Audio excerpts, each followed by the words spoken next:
नमस्ते। आज के इस विश्लेषण में हम एक ऐसे विषय पर बात करेंगे जो शायद हम अक्सर नज़रअंदाज कर देते हैं, लेकिन ये हमारी और आपकी ज़िंदगी से सीधा जुड़ा है। आज हम बात कर रहे हैं भारत के जैव चिकित्सा अपशिष्ट प्रबंधन नियम 2016 यानी बायोमेडिकल वेस्ट रूल्स के बारे में। हम सब कभी ना कभी अस्पताल तो जाते ही हैं, इलाज कराते हैं, लेकिन क्या आपने कभी सोचा है कि वहां से निकलने वाले उस खतरनाक कचरे का आखिर होता क्या है? आज हम इसी पूरी प्रक्रिया को बहुत बारीकी से समझने वाले हैं। तो चलिए बिना किसी देरी के इस दिलचस्प सफर को शुरू करते हैं। अब जरा सोचिए, आपने जो मास्क इस्तेमाल किया या घर में किसी बुजुर्ग को इंसुलिन की सुई लगाई, इस्तेमाल के बाद वो सुई आखिर जाती कहाँ है? क्या आप उसे बस यूं ही घर के कूड़ेदान में डाल देते हैं? सच कहूं तो हम सब अनजाने में एक बहुत बड़े और खतरनाक मेडिकल कचरा चक्र का हिस्सा हैं। अगर हम इन छोटी छोटी चीजों को गलत तरीके से फेंक रहे हैं ना, तो हम अपने ही समाज के लिए एक बड़ा खतरा पैदा कर रहे हैं। आज हम यही समझेंगे कि इस कचरे को सही जगह तक पहुंचाना आखिर इतना जरूरी क्यों है। आज के हमारे इस सफर के कुछ अहम पड़ाव होंगे। पहले हम इस कचरे के खतरनाक प्रभाव देखेंगे, फिर अस्पतालों में इस्तेमाल होने वाले 4 रंगों के सुरक्षा नियम को समझेंगे। इसके बाद हम सुरक्षित उपचार प्रक्रिया, अस्पतालों के कानूनी कर्तव्य, आधुनिक डिजिटल ट्रैकिंग और आखिर में सबसे जरूरी बात, हमारी फार्मेसी और घर से निकलने वाले कचरे का क्या करना है, इन सब पर चर्चा करेंगे। तो चलिए बढ़ते हैं हमारे पहले भाग की तरफ, खतरनाक प्रभाव, जिससे हम एक खामोश खतरा भी कह सकते हैं। देखिए, अगर संक्रमित मेडिकल कचरे को ऐसे ही लापरवाही से खुले में फेंक दिया जाए ना, तो ये सच में एक टिक टिक करते हुए टाइम बॉम्ब जैसा है। इस्तेमाल की गई संक्रमित सुइयों और सिरिंज से HIV और हेपेटाइटिस B और C जैसी जानलेवा बीमारियां फैलने का डर रहता है। सबसे ज्यादा खतरा तो उन कचरा बीनने वालों को होता है जिन्हें अनजाने में ये सुइयां चुभ सकती हैं। और बात सिर्फ इंसानों की नहीं है, हमारा पर्यावरण भी इससे छूता नहीं है। खतरनाक रसायनों को यूं ही डंप करने से जहरीली गैसें निकलती हैं जो हवा को प्रदूषित करती हैं और धीरे धीरे हमारी मिट्टी और जमीन के पानी को भी पूरी तरह जहरीला बना देती है। अब आते हैं भाग 2 पर, 4 रंगों का सुरक्षा नियम, जिन्हें हम अस्पतालों के असली हीरो कह सकते हैं। साल 2016 के नियमों ने एक बहुत बड़ा और शानदार बदलाव किया। कचरे को 4 खास रंगों में बांट दिया गया: पीला, लाल, सफेद और नीला। पीले बैग में जाता है संक्रामक कचरा, जैसे मानव ऊतक या एक्सपायर हो चुकी दवाएं, जिन्हें सीधा भस्मक यानी इंसिनरेटर में जलाकर नष्ट कर दिया जाता है।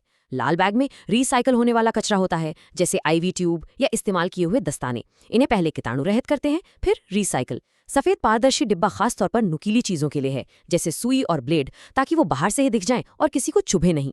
और अंत में नीला डिब्बा, जो कांच की शीशियों और धातु के कचरे के लिए होता है। अब यहाँ सबसे पते की बात क्या है? कचरे को स्रोत पर ही अलग करना। जी हाँ, यानी सीधा मरीज के बिस्तर के पास या फिर ऑपरेशन थिएटर में।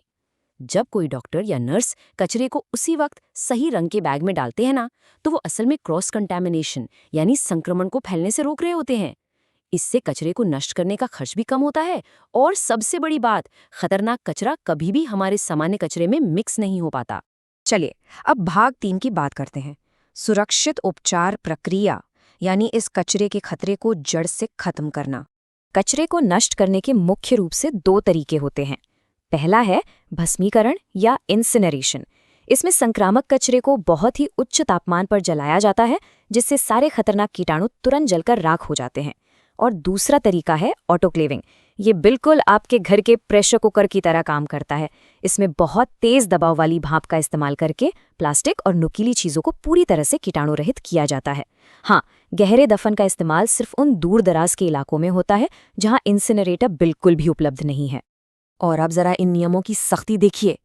अस्पतालों की जो माइक्रोबायोलॉजी लैब होती हैं, जहाँ खतरनाक वायरस और बैक्टीरिया पर जांच होती है, वहां का कचरा आप सीधे बाहर नहीं भेज सकते। मुख्य निपटान प्रक्रिया में भेजने से पहले लैब के अंदर ही उस कचरे का पूर्व उपचार करना एकदम अनिवार्य है। मतलब उन्हें ऑटोक्लेविंग, माइक्रोवेविंग या रसायनों का इस्तेमाल करके कचरे को लैब में ही निष्क्रिय करना होता है। इसमें कोई चांस नहीं लिया जा सकता। 2016 के नियमों का एक और मास्टर स्ट्रोक था क्लोरीन युक्त प्लास्टिक को धीरे धीरे पूरी तरह खत्म करना। क्यों? क्योंकि जब इस तरह के प्लास्टिक को इंसिनरेटर में जलाया जाता है ना, तो डाइऑक्सीन जैसी बेहद जहरीली गैसें हवा में घुल जाती हैं। इस प्लास्टिक को हटाकर सरकार ने सीधे तौर पर उन स्थानीय लोगों को बचाया है जो इन कचरा प्लांट के आसपास रहते हैं। अब उन्हें ये जहरीला धुआं सांस के जरिए अपने अंदर नहीं लेना पड़ता। आगे बढ़ते हैं भाग 4 की ओर, अस्पतालों और ऑपरेटरों के कर्तव्य। आखिर इस पूरी प्रक्रिया की जिम्मेदारी है किसकी? एक बार कचरा पैदा हो गया तो उसका सफर कैसे तय होता है? ये शुरू होता है मरीज के बिस्तर से, जहां इसे अलग किया जाता है। फिर इसे इकट्ठा करते हैं। नियम बिल्कुल साफ कहता है कि कचरे को अस्पताल में 48 घंटे से ज्यादा स्टोर नहीं किया जा सकता। उसके बाद इसे पूरी तरह ढके हुए विशेष रूप से डिजाइन किए गए वाहनों में ट्रीटमेंट फैसिलिटी तक ले जाते हैं, जहां इसका वैज्ञानिक तरीके से अंतिम निपटान होता है। अस्पताल चलाने वालों को ऑक्यूपायर कहा जाता है और जो ट्रीटमेंट प्लांट चलाते हैं उन्हें ऑपरेटर। इन दोनों की बहुत सख्त कानूनी जिम्मेदारियां होती हैं। अस्पताल प्रबंधकों को हर वार्ड में सही रंग के डिब्बे रखने ही होंगे और कचरे के लिए एक ऐसा सुरक्षित भंडारण क्षेत्र बनाना होगा जहां कोई जानवर ना पहुंच सके। और सबसे जरूरी बात, उन्हें नियमित रूप से आंतरिक ऑडिट करने होते हैं, ये जांचने के लिए कि सब कुछ नियमों के हिसाब से हो रहा है या नहीं। ट्रांसपोर्ट ऑपरेटर को कचरा सौंपने से पहले उसका पूरा सत्यापन करना भी इन्हीं का काम है। और जो स्टाफ अपने हाथों से इस कचरे को उठाते हैं, उनकी सुरक्षा का क्या? उनकी जिंदगी भी बहुत मायने रखती है। नियमों के तहत ये अनिवार्य है कि कचरा संभालने वाले हर इंसान को हेपेटाइटिस बी और टिटनेस का टीका लगा हो। उन्हें भारी दस्ताने, मास्क और पूरे सुरक्षा उपकरण मिलने ही चाहिए। साथ ही अगर कभी गलती से कोई संक्रामक कचरा या रसायन फर्श पर गिर जाए तो उसे सुरक्षित तरीके से कैसे साफ करना है, इसकी इमरजेंसी ट्रेनिंग देना भी स्टाफ को बहुत जरूरी है। अब आते हैं भाग 5 पर, डिजिटल ट्रैकिंग, जिससे सुनिश्चित होता है कि कोई भी कचरा पीछे न छूटे। पूरे सिस्टम को एकदम पारदर्शी और आधुनिक बनाने के लिए अब हर कचरे के बैग पर एक डिजिटल बारकोड लगाना अनिवार्य है। उस पर खतरे का बायोहैजर्ड निशान भी होना चाहिए। जब बैग अस्पताल से निकलता है तो उसे स्कैन किया जाता है और जब वो नष्ट होने के लिए ट्रीटमेंट प्लांट पहुंचता है तब उसे फिर से स्कैन किया जाता है। इस शानदार ट्रैकिंग सिस्टम ने ये पक्का कर दिया है कि रास्ते में कोई भी कचरा कहीं भी अवैध रूप से न फेंका जा सके। सब कुछ ट्रैक होता है। और इस पूरी प्रक्रिया पर नजर रखने के लिए कुछ सख्त रिपोर्टिंग नियम भी हैं।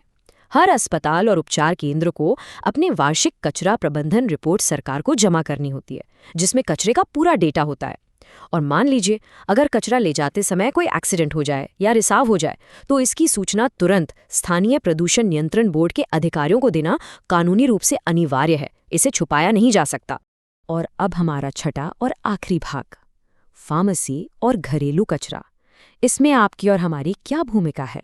देखिए, जो दवाएं बनाने वाली बड़ी बड़ी फैक्ट्रियां होती हैं ना, वहां से बहुत सारा जहरीला तरल कचरा निकलता है। नियम बहुत साफ कहते हैं कि कोई भी फैक्ट्री सीधे नदियों या नालों में इस रसायन को नहीं बहा सकती। जल प्रदूषण को रोकने के लिए कारखानों के अंदर ही एफ्लुएंट ट्रीटमेंट प्लांट लगाना अनिवार्य है।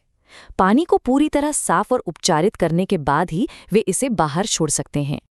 अब बात करते हैं आपके आसपास की फार्मेसी की। एक फार्मासिस्ट का काम सिर्फ आपको दवाएं बेचना भर नहीं है। उनकी दुकान में जो दवाएं एक्सपायर हो जाती हैं, उन्हें सुरक्षित तरीके से स्टोर करके वापस कंपनियों को भेजना उन्हीं की जिम्मेदारी है। इसके अलावा उन्हें अपनी फार्मेसी में पोस्टर या शैक्षिक सामग्री लगानी चाहिए ताकि वो आम जनता को जागरूक कर सके कि घर पर बची हुई या एक्सपायर हो चुकी दवाओं का सुरक्षित निपटान आखिर कैसे करना चाहिए। अब सबसे ज़रूरी बात जो सीधे आपसे और मुझसे जुड़ी है, अगर आप घर पर मास्क इस्तेमाल करते हैं तो उसे सीधे खुले डस्टबिन में कभी मत फेंकिए। उसे हमेशा एक अलग कागज़ या अखबार में लपेट कर फेंकें। और अगर आपके घर में कोई इंसुलिन लेता है तो उन सुइयों को सीधे कचरे में डालना बहुत ही खतरनाक है। किसी सफाई कर्मचारी को वो चुभ सकती है। हमेशा उसे एक मजबूत प्लास्टिक की बोतल या धातु के डिब्बे में डालें, ढक्कन कसकर बंद करें और तभी उसे सुरक्षित तरीके से फेंकें। एक और बड़ी गलती जो हम सब अक्सर करते हैं, पुरानी और एक्सपायर्ड दवाओं को सीधा टॉयलेट या वॉश बेसिन में बहा देना। ऐसा बिल्कुल मत कीजिएगा। ये दवाएं सीधे हमारे पीने के पानी के स्रोतों में घुल जाती हैं।